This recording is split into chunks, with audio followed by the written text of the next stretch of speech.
Bakit ganyan ang reaksyon mo? Kapag tinititigan kita, parang pakiramdam ko marapit ng pumutok.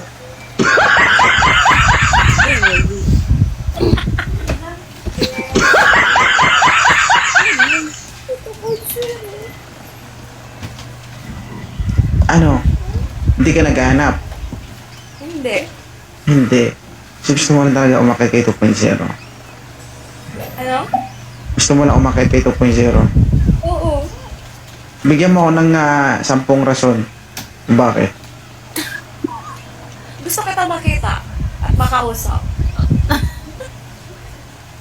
Nakausap mo na ako, nakita mo na ako. Ano pa?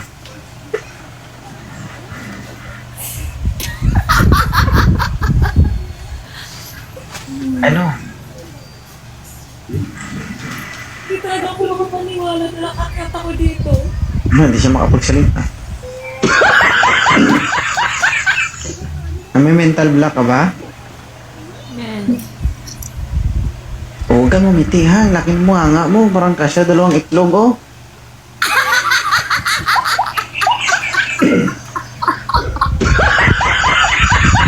Simpleng ngiti lang.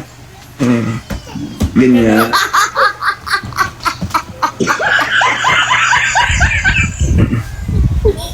Ay, parang almusal tsaka tanghalian. Parang isahin mo lang. Grabe naman. Smile ba, smile?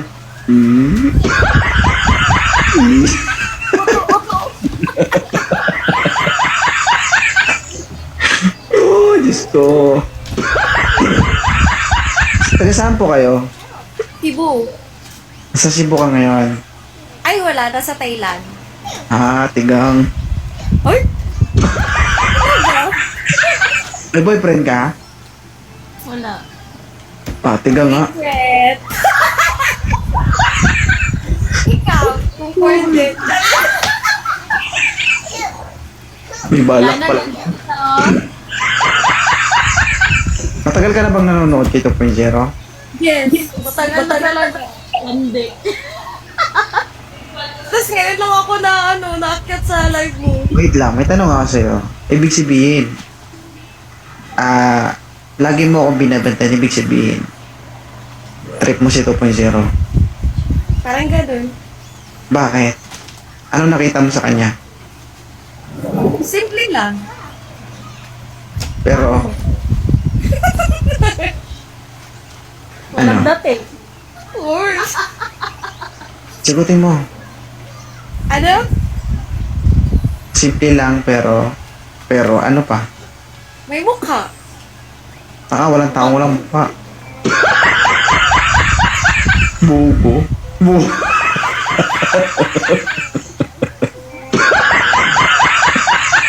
Ayusin mo yung sagot mo. Bakit mo trip si 2.0? Idol nga kita. Kaya trip kita. Di ako naniniwala doon. Dahil sa idol mo yung isang tao, gusto mo na yung isang tao. Bakit di ka naniniwala? Walhon ka?